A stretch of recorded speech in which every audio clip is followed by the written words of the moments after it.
Welcome to recorded session of teacher self learning and training programme.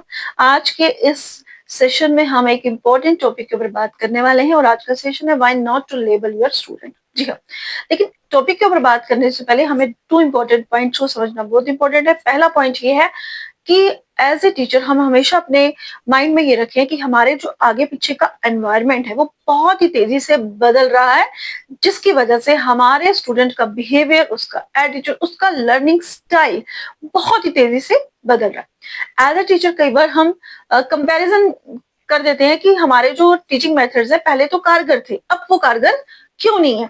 तो इसका answer यही है कि क्योंकि हमारा एनवायरनमेंट ही बहुत ही तेजी से बदल रहा है और इसका इम्पैक्ट जो है हमारे स्टूडेंट्स के ऊपर दिखाई देता है, उनके बिहेवियर में, उनमें, उनके लर्निंग स्टाइल में। इस वजह से क्या होता है कि हमें अपनी डे टू डे क्लास में कुछ ना कुछ क्रिएटिव लेके जाना पड़ता है, कुछ ना कुछ नया लेके जाना पड़ता है, ताकि हम अपने बच्चों को कुछ ना कुछ दे सके, अपने स्टूडेंट्स को कुछ ना कुछ सिखा सके। क्यों? क्योंकि हमारा एनवायरनमेंट इतनी तेजी से बदल रहा है। सेकेंड इंपॉर्टेंट पॉइंट ये है कि आज जो है वो नॉलेज की अगर हम बात करें तो टीचर्स के पास बहुत नॉलेज है। अगर हम आज से पहले जाते हैं, जब हम जिस दौर में पढ़ते थे, तो बहुत से ऐसे टॉपिक्स हैं जिनके ऊपर बात नहीं होती थी, जैसे लर्निंग डिसेबिलिटी टॉपिक है जिसके ऊपर बात नहीं होती थी, या और भी बहुत से ऐसे टॉपिक्स हम देखते हैं। साइकोलॉजी के ऊपर ज्यादा बात नहीं होती थी, चाइल्ड साइकोलॉजी के ऊपर बात नहीं होती थी। लेकिन आज जो है वो टीचर हर इन चीजों का ध्यान रखते हुए क्लास में जाते हैं। तो क्वेश्चन यहाँ पे ये उठता है कि क्या पहले की जो क्लासेस थी वहां पे ये चीजें वहां पे एग्जिस्ट नहीं करती थी? जी हाँ, वहां पे भी करती थी, लेकिन वहां पे टीचर के पास इन टॉपिक्स के ऊपर इतनी ज्यादा नॉलेज जो थी वो निकल कर नहीं आई थी। जैसे जैसे नॉलेज डिस्कवर हुई वैसे वैसे वो टीचर के पास भी आई और टीचर भी इन चीजों को समझने लगा। लेकिन टीचर के पास नॉलेज है, बहुत अच्छी बात है। एज ए टीचर पर्सनली मेरा यही मानना है कि टीचर को इन टॉपिक्स का, इस नॉलेज का के बारे में, इन चीजों के बारे में पता होना चाहिए। लेकिन हम जो प्रॉब्लम है वो कहाँ पे आती है, जब हम उस चीज को अपने बच्चों तक, अपने स्टूडेंट तक ले जाते हैं। फॉर एग्जाम्पल, हम क्या कर देते हैं, अपने बच्चे को लेबल कर देते हैं कि ये वीक है, ये नॉटी है, ये इंटेलिजेंट है, ये बोल्ड है।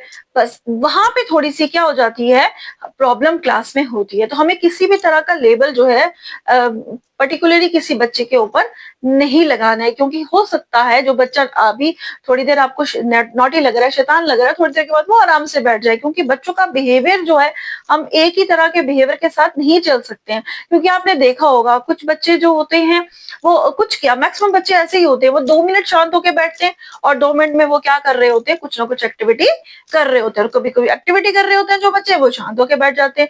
तो हम किसी भी तरह का लेबल जो है अपने बच्चों पे नहीं लगा सकते कि वो डल हैं। हो सकता है वो जिसको हम डल कह रहे हैं वो आगे जाके कुछ ना कुछ वो कर पाए। तो इस तरह का कोई भी लेबल जो है हमने नहीं लगाना है। दो इंपॉर्टेंट बातें, पहले तो एनवायरनमेंट बहुत तेजी से बदल रहा है जिसका इम्पैक्ट हमारे स्टूडेंट्स पे हो रहा है, जिसकी वजह से हमारे स्टूडेंट का लर्निंग स्टाइल बहुत तेजी से चेंज हो रहा है। और दूसरी बात कि जो भी नॉलेज है वो हम टीचर्स के लिए अच्छी है, टीचर्स को होनी चाहिए, लेकिन उसकी वजह से हम अपने बच्चों को लेबल ना करें। तो बच्चों को अगर हम कुछ किसी भी तरह का लेबल देते हैं तो उसका बहुत सा नेगेटिव इम्पैक्ट जो है हमारी क्लासरूम लर्निंग में पड़ जाता है। लेकिन आज हम उसके नेगेटिव इम्पैक्ट की बात नहीं करने वाले, आज हम कुछ पॉजिटिव लेके आए हैं, उसके बेनिफिट्स लेके आए हैं। और वो क्यों इम्पोर्टेंट है, किसी भी बच्चे को हम लेबल ना करें, ये क्यों, उसकी क्या इंपॉर्टेंस है और उसके बेनिफिट क्या होंगे कि जब हम क्लास को एक किसी भी तरह का लेबल जो है वो नहीं देंगे। खासकर हम बच्चों तक तो बिल्कुल ये बात नहीं पहुंचने देंगे कि भाई तुम इससे अलग हो या तुम इससे अलग हो या तुम में कुछ डिफरेंस है।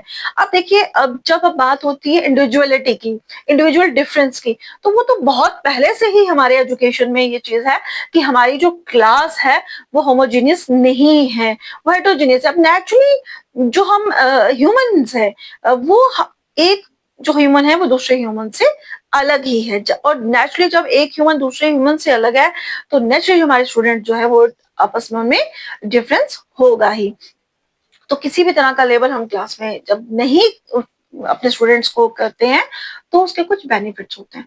तो उन बेनिफिट्स को हम डिस्कस करेंगे और अपनी टीचिंग लर्निंग प्रोसेस को और ज्यादा बूस्ट करने की कोशिश करेंगे। सबसे पहला जो बेनिफिट आपको होने वाला है बच्चे को लेबल ना करने का, कि कॉन्फिडेंस जो है वो बूस्ट होता है, सेल्फ कॉन्फिडेंस। बच्चे का ही नहीं, टीचर का भी।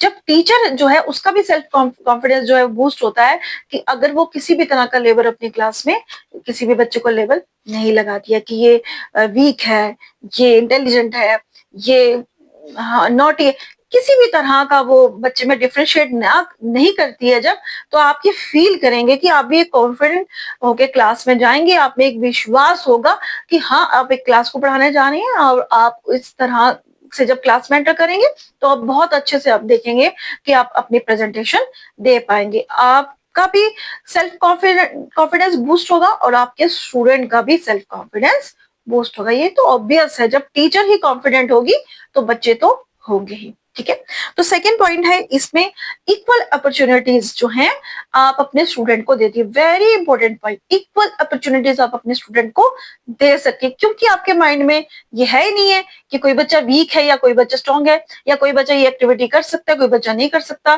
कोई बच्चा ये क्वेश्चन कर सकता है, कोई बच्चा नहीं कर सकता। जब आपके माइंड में ये चीज ही नहीं है तो आप किसी भी बच्चे को, अपनी पूरी क्लास को जो है कोई भी काम दे देंगे। इससे क्या होगा, आपके बच्चों में इक्वल अपॉर्चुनिटी उसको प्रोवाइड कराने का आपको मौका मिलेगा, जिसका बेनिफिट आपकी क्लास को जरूर होगा।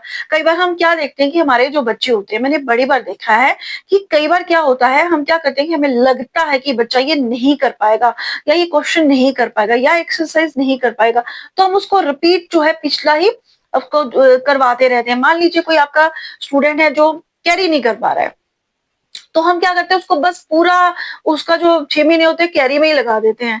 लेकिन अगर आप उस कैरी को पढ़ा के समझा के उस टॉपिक को अगर समझ नहीं आ रहा है, उसको वहां थोड़ी देर ब्रेक दे दें और किसी नेक्स्ट टॉपिक पे चला जाए, तो आप देखेंगे कि जब वो नेक्स्ट टॉपिक समझेगा, उसको जब कॉन्फिडेंस आएगा कि मैं ये कर सकता हूँ, तो वो उस कैरी वाले सम को भी करना शुरू कर देता है। तो एक ही चीज पे कई बार स्टिक रहना जो है वो सही नहीं रहता, उसको आप आगे लेके चलिए, आगे चलिए। तो देखिए मेन चीज यही है कि कॉन्फिडेंस देना। जब आपके स्टूडेंट में कॉन्फिडेंस आएगा तो वो कोई भी काम कर लेगा। तो इक्वल अपॉर्चुनिटी आप उसको देंगे, क्योंकि आपके माइंड में भी ये रहेगा कि हाँ मेरा कोई भी स्टूडेंट कोई भी काम कर सकता है। जी हाँ, नेक्स्ट हम इसमें करेंगे ये आपके जो आपका माइंड सेट है उसको, ये ग्रोथ माइंड सेट रहेगा।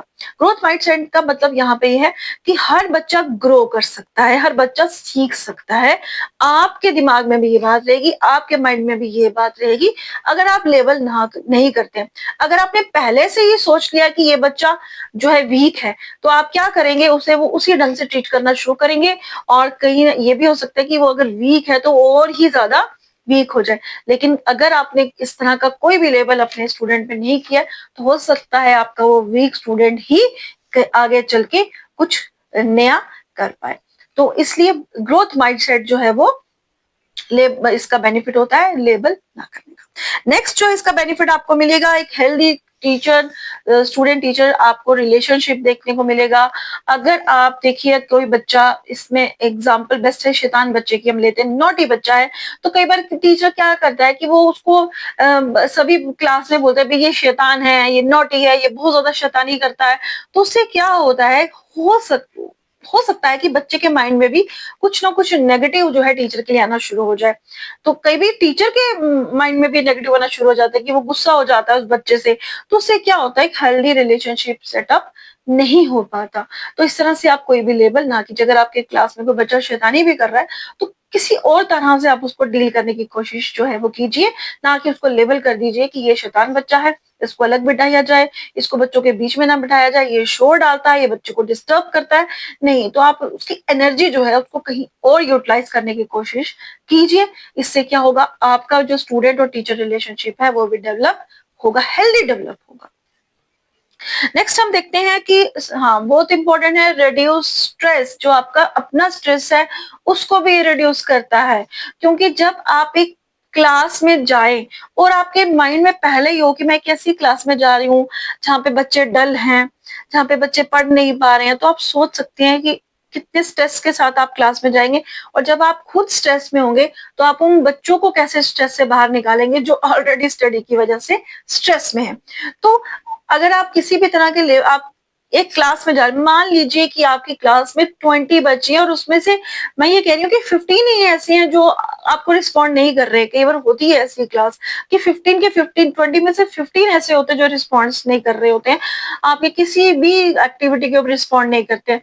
तो उस वक्त भी जब आप बच्चे को लेबल नहीं करते और आप एक पॉजिटिव एटीट्यूड के साथ क्लास में जाते हैं कि आपने कुछ देना है, आपने किसी तरह का लेबल नहीं किया, हाँ भाई सब बच्चे कर सकते हैं, तो आप सोच सकते हैं आप खुद भी कितने स्ट्रेस फ्री होकर उस क्लास में जाएंगे। जी हाँ, तो ये इंपॉर्टेंट पॉइंट है कि अगर आप बच्चे को लेबल नहीं करते हैं, आप स्टूडेंट को कोई लेबल नहीं देते हैं, तो आप खुद भी स्ट्रेस फ्री रहते हैं। तो जब आप स्ट्रेस फ्री रहेंगे, आप तो आपके स्टूडेंट जो है वो खुद ही स्ट्रेस फ्री। देखो स्ट्रेस, अगर आपके एनवायरनमेंट में स्ट्रेस है तो कुछ भी जो है आप नहीं ना सिखा सकते हैं ना बच्चे सीख सकते हैं, क्योंकि अगर टीचर स्ट्रेस में होगा कहीं ना कहीं बच्चे भी स्ट्रेस में आ जाएंगे। मान लीजिए आप गुस्सा करके क्लास में जा रहे हैं तो बच्चे तो पहले ही डर जाएंगे और वो डरे हुए बच्चे क्या ही सीखेंगे। तो थोड़ा सा अपने जो है अपने क्लासरूम को थोड़ा सा इंजॉयफुल बनाइए, थोड़ा सा स्माइलिंग के साथ क्लास में जाइए, स्माइल करते हुए क्लास में जाइए कि बच्चों को भी लगे हाँ आज मैम का मूड या सर का मूड अच्छा है। नेक्स्ट ये करेगा, ये पॉजिटिव बिहेवियर को प्रमोट करेगा। हाँ, जब आप एक बिना किसी डर के आप भी, कई बार टीचर भी डर जाते हैं कि मुझे ऐसी क्लास में जाना है जहाँ पे मुझे कोई रिस्पॉन्स नहीं मिल रहा। आप जब किसी बिना डर के जब आप एक ऐसी क्लास में जाएंगे, उससे आप देखेंगे कि पॉजिटिव बिहेवियर जो है उसको एनकरेजमेंट मिलेगी, वो एनकरेज होगा आपका भी और आपके स्टूडेंट का भी। धीरे धीरे उसमें आप देखेंगे चेंजेस आएंगे। अगर आपके पास ऐसी भी कोई क्लास है कि मान लीजिए 20 स्टूडेंट में से 15, मैं कह रही हूँ 50% भी नहीं कह रही हूँ, 75% स्टूडेंट ऐसा है कि वो रिस्पॉन्ड नहीं कर रहे हैं, तो कम से कम वो हंस खेलें क्लास में। और देखिए अगर आप एक ऐसी क्लास में जा रहे हैं जहाँ से 70%, 75% बच्चे रिस्पॉन्ड नहीं कर रहे हैं, एक नेगेटिव बिहेवियर के साथ अगर आप क्लास में जाती हैं, तो 0% चांस है बच्चे के इम्प्रूव होने का। लेकिन अगर आप एक पॉजिटिव बिहेवियर के साथ जाते हो तो फिर कुछ चांस है कि वहां पे आपको चेंजेस मिलेंगे। तो इसलिए पॉजिटिव बिहेवियर। जी हाँ, वेरी इंपॉर्टेंट पॉइंट है इंडिविजुअल डिफरेंस। रिस्पेक्ट करते हैं आप इंडिविजुअल डिफरेंसेस की क्लास में, कि आपके माइंड में ये चीज होती है। अगर आपने अपने स्टूडेंट को लेबल नहीं किया है तो आपके माइंड में ये चीज जरूर होगी कि देयर एग्जिस्ट इंडिविजुअल डिफरेंसेस, कि आपके क्लास जो है हर बच्चा दूसरे से अलग है, उसका लर्निंग स्टाइल अलग है, उसका बिहेवियर जो है वो अलग होगा। तो नेचुरली जब आप इंडिविजुअल डिफरेंस के वहां पे जो एग्जिस्ट कर रहे हैं उसकी रिस्पेक्ट करोगे तो वो आपके लिए चीजें और भी ज्यादा इजी हो जाएंगी। उनको समझना, अपनी क्लास को समझना जो है और भी आसान हो जाएगा। और ये आपको बेनिफिट होगा कि आप रिस्पेक्ट करेंगे जब इंडिविजुअल डिफरेंस की, कि हाँ ये बच्चा इससे अलग है। ये अगर ये फॉर एग्जांपल ये अगर मान लीजिए कि उस क्लास एक 45 मिनट की क्लास में 3 क्वेश्चंस को समझ रहा है, दूसरा 4 क्वेश्चंस को समझ रहा है, तो आप उस चीज को समझ रहे हैं कि हाँ ये दोनों जो है बच्चे अलग हैं, अलग तरह से रिएक्ट करते हैं, अलग तरह से रिस्पॉन्ड करते हैं, इनका बिहेवियर अलग है। तो आप समझ सकते हैं कि आपके लिए भी चीजों को समझना कितना इजी हो जाएगा। नेक्स्ट हम देखते हैं कि हाँ जी हाँ, आजकल इंक्लूसिव क्लासरूम, इंक्लूसिव एजुकेशन की जो है वो बात हो रही है कि हर किसी को राइट है एजुकेशन का।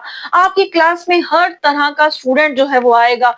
आप ये नहीं कह सकते कि इसको नहीं आ रहा, या ये कोई इसमें लर्निंग डिसेबिलिटी है, या आप ये नहीं कह सकते कि हैंडीकैप है, या आप ये भी नहीं कह सकते कि ये किसी गरीब घर का है, किसी अमीर। इस तरह का कोई भी कॉन्सेप्ट हमारी क्लास में आज के दौर में नहीं है। इंक्लूसिव क्लासरूम की बात हो रही है जिसमें हर तरह के स्टूडेंट को वेलकम करना है टीचर ने। तो जब अगर आपने ये लेवल लगाना शुरू कर दिया तो आपके लिए बहुत मुश्किल होगा किसी भी इंक्लूसिव क्लास को डील करना। ठीक है, तो आप एक फ्री माइंड से क्लास में जाइए कि आप सभी बच्चे जो हैं वो बराबर हैं, सभी बच्चे जो हैं वो कर सकते हैं। हाँ, उनका स्पीड जो है अलग हो सकता है, टाइम अलग हो सकता है, लेकिन वो कर सकते हैं, वो जरूर करेंगे। इस एटीट्यूड के साथ जब हम क्लास में जाएंगे तो चीजें हमारे लिए भी क्या हो जाएंगी, इजी हो जाएंगी। नेक्स्ट इसमें इंपॉर्टेंट है कि हेल्दी क्लासरूम एनवायरनमेंट। जी हाँ, जब इतने सारे पॉइंट्स आ रहे हैं कि आपका कॉन्फिडेंस बूस्ट हो रहा है, आप पॉजिटिव एटीट्यूड के साथ जा रहे हैं, आप इंडिविजुअल डिफरेंस की रिस्पेक्ट कर रहे हैं, तो नेचुरली जो आपका एनवायरनमेंट है वो हेल्दी ऑटोमेटिकली हो जाएगा, आपका क्लासरूम एनवायरनमेंट हेल्दी हो जाएगा। होलिस्टिक डेवलपमेंट, जी हाँ, होलिस्टिक डेवलपमेंट के लिए तो ये बहुत इंपॉर्टेंट है कि हम किसी भी स्टूडेंट को लेबल ना करें। अगर हमने पहले से ही अपने स्टूडेंट को लेबल कर लिया, तो मान लीजिए फॉर एग्जांपल आपने किसी को लेबल कर दिया कि ये वीक स्टूडेंट है, ये किसी गेम में या किसी गेम को खेलने में असमर्थ है, उसको नहीं खेल सकता, उसको समझ में नहीं आएगी ये गेम, या उसको रूल नहीं समझ आएगी। मैं एग्जाम्पल के तौर पे आपको बता रही हूँ कि इस गेम के रूल नहीं समझ आएंगे, तो वो कैसे उस फिजिकल एक्टिविटी में भाग लेगा, क्योंकि आपने पहले ही उसको कहीं ना कहीं माइंड में डाल दिया कि भाई मैं ये नहीं कर सकता हूँ। तो वो भी कहीं ना कहीं, देखिए कई बार क्या होता है ना कि जो हमारा स्टूडेंट है वो भी कई बार काम नहीं करना चाहता, वो भी कई बार खेलना नहीं चाहता, वो भी कई बार किसी मुश्किल काम को नहीं करना चाहता है। तो उससे क्या होता है कि आप पहले ये नहीं नहीं तुम नहीं कर पाओगे, और वो कहीं ना कहीं अंदर से खुश हो रहा था, ठीक है मैं तो कर नहीं पाऊंगा, अच्छी बात है, मैं तो इससे मेरा छुटकारा हो गया। इसकी वजह से बहुत सी जो चीजें होती हैं, वो स्टूडेंट जो है वो क्या करते हैं, कई बार खुद ब खुद पीछे हट जाते हैं, और कई बहुत सी चीजें ऐसी होती है जो उन तक नहीं पहुंच पाती। अब होलिस्टिक डेवलपमेंट में उसकी फिजिकल, मेंटल, उसकी इमोशनल, हर तरह की जो उसकी डेवलपमेंट है। फॉर एग्जाम्पल आप कोई नाटक करवा रहे हैं, आप कोई डांस करवा रहे हैं, तो आप पहले से बोलेंगे भाई ये जो लड़का है या जो ये लड़की स्टूडेंट है भाई ये नहीं कर पाएगी। तो जब आप इस तरह से उसको पहले ही बोल देंगे, हो सकता है वो पहले ही खुश हो रहा हो कि मुझे करना ही नहीं है, मुझे पार्टिसिपेट करना ही नहीं है। तो जब इस तरह से होता है, तो बच्चे भी कहीं ना कहीं कहते हैं ना अपनी भाषा में कि शुक्र मनाते हैं कि मैम ने मुझे पहले ही अलग कर दिया। तो उससे उनकी होलिस्टिक डेवलपमेंट नहीं हो पाती है, कुछ ना कुछ उनमें चीजें रह जाती हैं। हाँ, हम एज ए टीचर सब कुछ तो नहीं सिखा सकते, लेकिन हम ये कोशिश करें ज्यादा से ज्यादा हम उनमें वो चीजें लाने की कोशिश करें।